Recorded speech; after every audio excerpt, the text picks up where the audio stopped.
Ja, hej, det er Dorte Gyllenkærne, og jeg er uddannet som neografika-instruktør og supervisor, plus mange andre ting. Og i den her lille video vil jeg gerne fortælle dig lidt om begynderkurset i neografika. Begynderkurset, eller basisuddannelsen, som jeg kalder det, det handler om 4 moduler fordelt over en måned. Det er cirka 2 timer om ugen, og det foregår online, det foregår hjemme hos dig, og det hjemme foregår her hos mig. Og hvis jeg deler min skærm, jeg har et andet kamera, og jeg deler min skærm, og så tegner jeg og fortæller. Og så du gør det samme i dit tempo. Og når vi så er færdige, så har du 7 dage til at gøre tegningen færdig, og lave en lille skriftlig beskrivelse, som du så afleverer, så jeg kan give den videosupervision. Og når jeg giver videosupervision, så handler det ikke om, at jeg analyserer dine tegninger. Så gennemgår jeg dem. Så følger jeg noget, som hedder basisalgoritmen. Og så siger jeg, okay, du har punkt 1, punkt 2, punkt 3, punkt 4. Du har de der forskellige punkter. Og det er flot, det er godt, og du kan forbedre de ting. Det er det, som jeg gør, når jeg superviserer. Og så kan man vælge at følge det eller ej. Og det første modul, det handler om at lære den klassiske version. Klassiske version, som har fået en prisbelønning for at være den mest effektive praktiske metode til selvvedligeholdelse. Psykologisk førstehjælp. Og den hedder algoritmen til fjernelse af begrænsninger. Og den bruger man for eksempel, hvis man ikke ved, at man kan bruge den til eksamensangst, man kan bruge den til når man skal besøge fremmede mennesker, man kan besøge den, når man skal ringe til svigermor, eller man kan bruge den til alt muligt. Begrænsninger i videste forstand. Altså, man kan bruge det til at lukke op for sit liv, og stoppe de der udsættelser, man har, og overspringshandlinger. Man kan også bruge det til afhængighed. Hvordan man skal holde op med at spise al den der chokolade, eller hvad det nu er, man har en sød tand til. Og det er så den klassiske version. Så modul 2, der lærer vi så igen den klassiske version, men lige en ny variant, som handler om relationer. Og relationer, det kan være meget. Det kan være til direktøren, det kan være til kollegaen, det kan være til mand, kone, børn, bankkonto, nyrer, lunger, hvad ved jeg. Det afhænger af dit emne, fordi vi har altid et emne.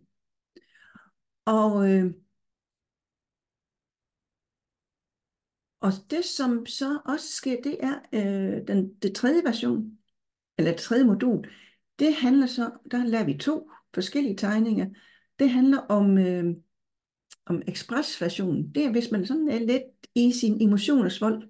Man kan godt mærke, at alle de der følelser, de popler rundt, og man har det simpelthen bare på til, man har lige fået en parkeringsbøde, eller man har lige glemt at aflevere nøglerne til bilen, eller man er simpelthen bare pissed off.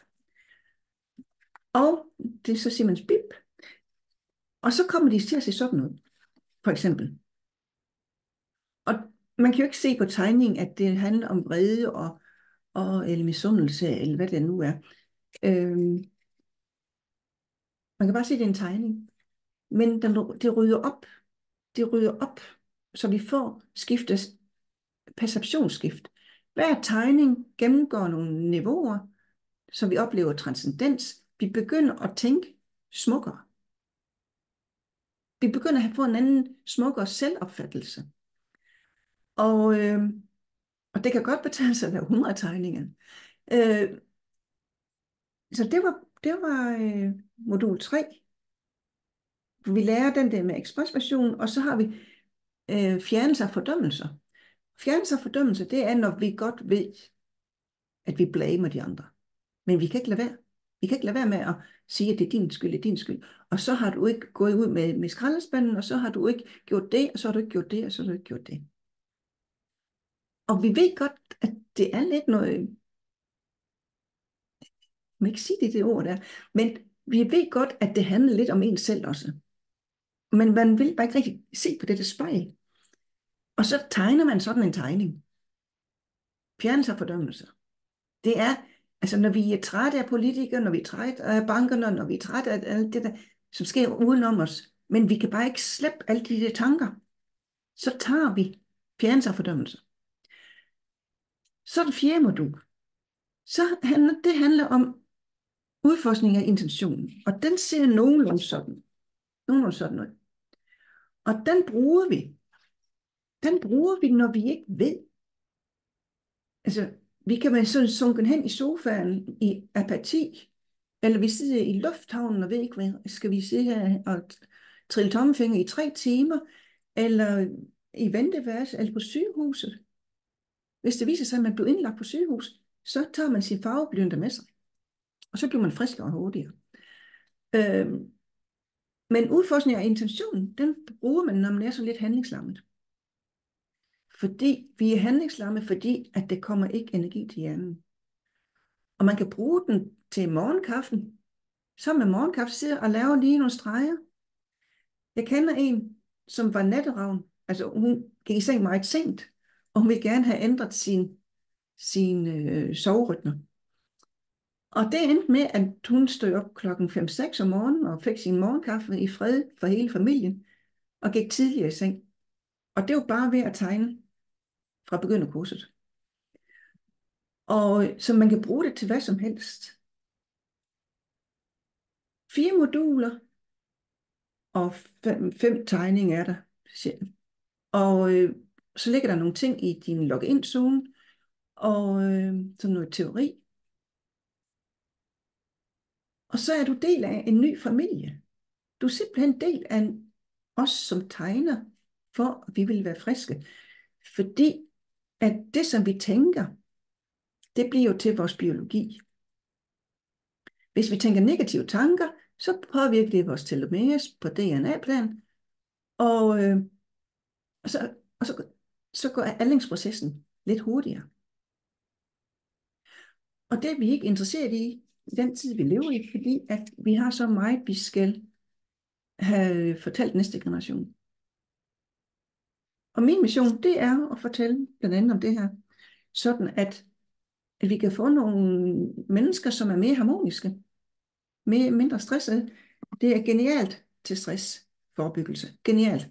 Og man bruger det. Det er PhD'er lavet på blandt andet kemopatienter, hvor de tegner ind imellem kemobehandlingerne, og hvordan det påvirker dem. Og vi ved generelt fra nogle andre undersøgelser, at 2 tegninger om ugen, plus et gruppetegning online i 2 måneder, det øger livskvaliteten ganske betydeligt. Signifikant hedder det bestået. Så er du interesseret i basisuddannelsen, så tager du og skriver til mig, eller tager kontakt på en eller anden måde. Det kan være i kommentarfeltet på de sociale medier, altså, men kontakt mig, så at jeg kan komme i kontakt med dig. Er det forstået? Og beslutningstagning. Nogle gange så kan det gå så hurtigt. Ja, selvfølgelig skal jeg deltage. Selvfølgelig. Og andre gange, så tror man, nej, jeg ved ikke rigtig, hvad jeg får for pengene. Jeg må gøre mig dygtig først. Jeg må først lede efter en hel masse gratis ting på YouTube, før at jeg kan tage en beslutning. Og det passer ikke. Det passer ikke, fordi jeg så en halv YouTube-film, og så tog jeg beslutning. Så man behøver ikke at bruge det, som jeg mener.